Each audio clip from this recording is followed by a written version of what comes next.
Hey everybody, it's been a while. So this is a COVID video. I've literally just got back from South Africa from a work trip, and yeah, seems to have 22 hours on a flight in 4 days, and I've picked up COVID. Happy days. Anyway, my glasses on actually, won't be able to see. So I did some shrimp patterns recently, and someone's asked me to do a video of the silver Wilkinson. So I've got a size 8 treble here. Absolutely hate making trebles of any size. I mean, the small ones are brutal, but I just don't enjoy making trebles. They look nice, but yeah, obviously there's a few more prickly bits.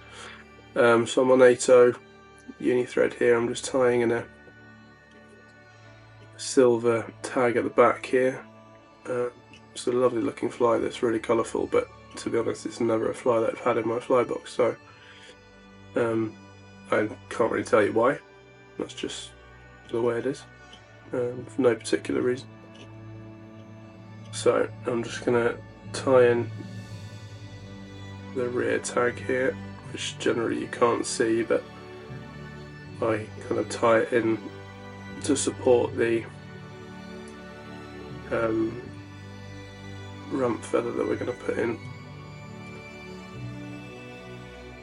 the tail. So I'm just going to do about 3 turns of that.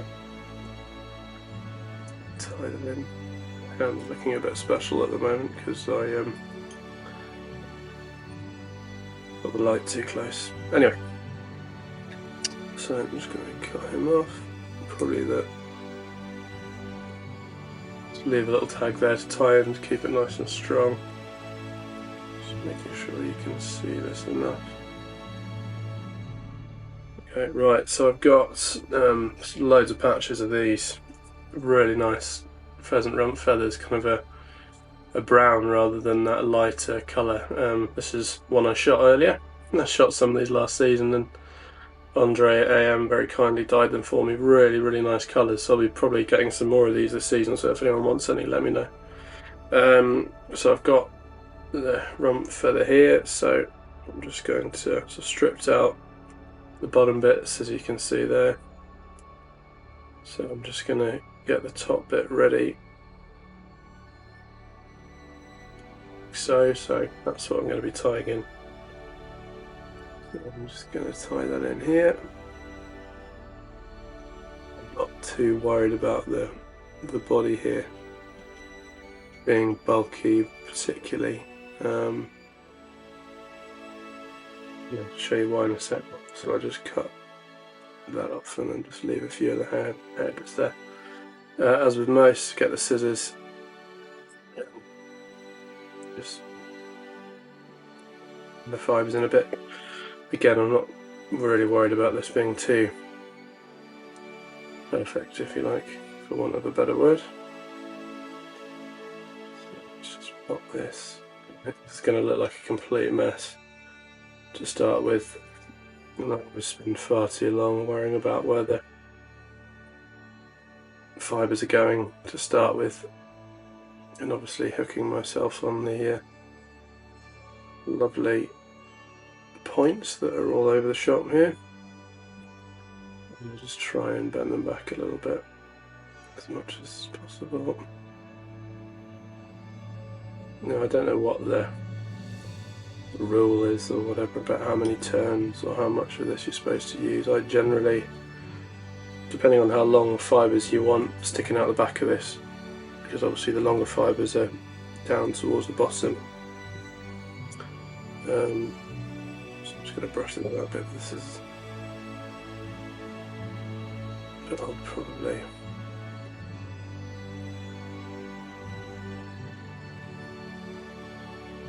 do one more. That's definitely enough. I mean, you can use all of it or not. It's up to you, I suppose. It depends on how sparse you want it to be. Then I always strip out the bits that I'm not going to use, just because usually I like to tie it much cleaner, but that's just the way I like to do it. I don't want to have too much fluff when I'm tying the body in. So this won't look so messy anymore. Oh, for God's sake. dropped out. It'd help if I tied it on better. I'm not going to do a recut of this, I can't be bothered. So let's just brush all these fibres out, make sure they're all where they need to be. Just use the point of the scissors, get them where they need to be. And generally what I do, I'll take it off,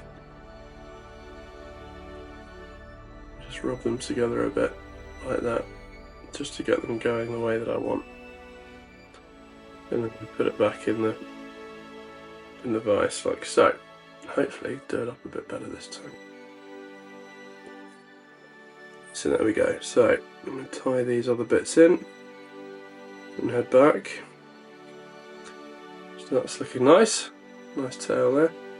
So I think generally, I'm not sure what you're supposed to do, but because with these, obviously there's a bump there where the fold is, you can see just in the hook there. So if you use kind of flat silver body, then it's really difficult to cover that, I find, with a stiffer material. So I'm going to use this flat braid from Loop, which is really nice stuff for the body. On the one I made recently, I didn't, for the back I used actual flat tinsel, which looked really smart, but it's a bit of an arse to put on. So the good thing with braid is it's nice and easy, it's tough, and I'm not really bothered about putting a rib over it either. So a few wayward bits there. I'm just going to tie that in, and then I'm going to tie it up to about halfway there, so about there. And then cover him up like so. And I'm using a silver hook on this one too. Right, so I'm about halfway, that's cool. You may have noticed that I'm not wearing the blue shirt or the blue Sims top that I usually wear, because blue is easier to see on the background, but because this isn't a black hook, it's a silver hook and it's a light colour, and I was wearing a black t-shirt, I couldn't be bothered. So next is the mid hackle, nice pink cock hackle, smashing colours. So again, I have my quirky way of doing things, strip out the bottom, and I used to cut these fibres off completely, so I have a few fibres there, but what I now do is I just cut and leave a little bit there, try not to cut the whole thing off. I usually hold it with both hands, and by leaving those little prickly bits, it holds it in place. I mean, you can obviously fold it back as well, but that just adds bulk, especially if you're doing a slightly smaller, neater fly. This is quite useful, I find. I bet you're just going to pull out now I've said that. Okay, again, I'm just going to put the blade down the stem of the hackle just to help them go in the right direction, which is that way.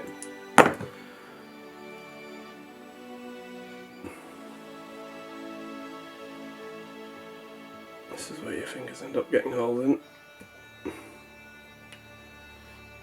Now, it's, I think, a good point to note that we don't use hen hackle, this is cock hackle, because as I'm sure a lot of you know by now, or know anyway, or something that I was obviously taught, was hen hackle is a lot thicker for a start, and if you put hen hackle and everything, it ends up bulking out it bulks up the fly, and also it covers up the body colour, which if you're putting body colour on, obviously isn't what you want to do, because you want the fish, or you want that kind of translucency of the fly, and you want to be able to see the body coming through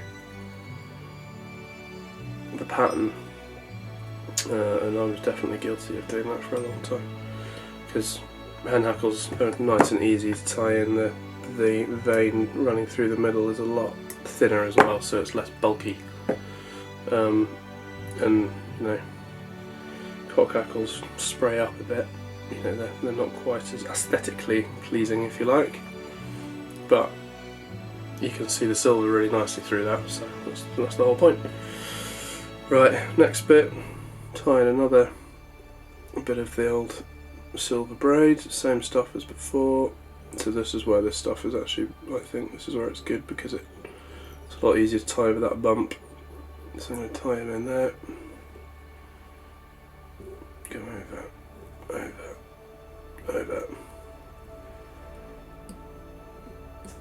like so. I mean, the bump's still there, but I mean, I don't think a fish is going to really give a toss if there's a little bump under there. They're not going to inspect it within an inch of its life, are they? And then I tie back over that a little bit just to form that. And then the front hackle, blue, again cock hackle, and here's one I did earlier. Quite difficult. That silver is so bright in the lights that it's quite tricky to. Well, I'm going to actually do this here because it was difficult to do it last time. So tie the blue in. Just a little bit of COVID saliva to help the things go back. This fly isn't going to anybody, so I wouldn't sell it to somebody in my condition. Very sick note. Every time I travel these days I seem to get ill. Right, so again, manipulate the fibres back. Hopefully tie this one in. This sound like Darth Vader. And I'm using red thread because the head's red. So sometimes people use, you know, just plain black thread, whatever, and then they put a glow bright head on, or just use red varnish. But the red varnish is so much better when you've got red thread. With black, you have to put more black thread and red varnish. I always find you have to put more on. Right, so like so. Again, let's put that there. Oh, sounds like the dog coming to join. Tie him in. Now, I usually actually use wax as well, but I haven't used any wax.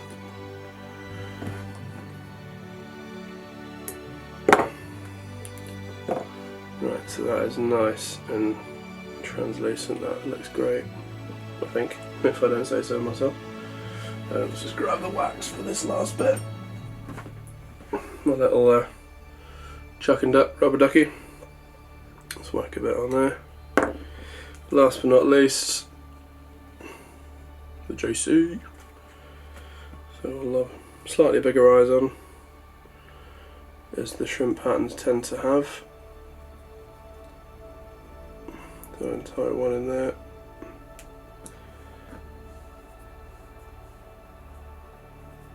And then get the other one on top there. Again, I tie them separately, but the real pros, I think, put them on together. I've never really been very good at that, so I don't. And then tie the ends back for security, because obviously if one of them comes out, the fly won't work. I'll never catch a fish again, if it catches one in the first place. There we go. Whip and finish.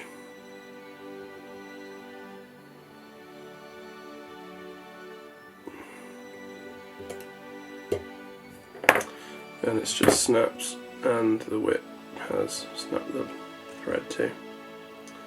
So in that circumstance, there's something on my whip finish tool which keeps snapping my thread, and I don't know why. So I'm just going to tie back on top of that, catch them in, cut off the, I don't really know why I'm doing this video now, I can barely see. tidy that up.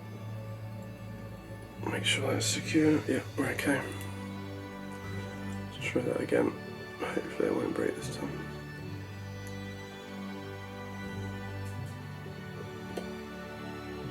Okay, better. There we go. Just get rid of the ends of the JC.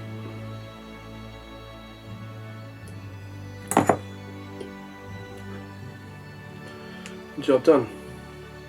Still Wilkinson. So what I'll do is I'll add 2 lots of this, and then I'll put some hard as nails on top, and that should do the trick. I'm going to keep doing some more shrimp patterns on the next ones to go through the Apache, the black shrimp, probably the alleys as well. Add to the YouTube. So yeah, tie lines.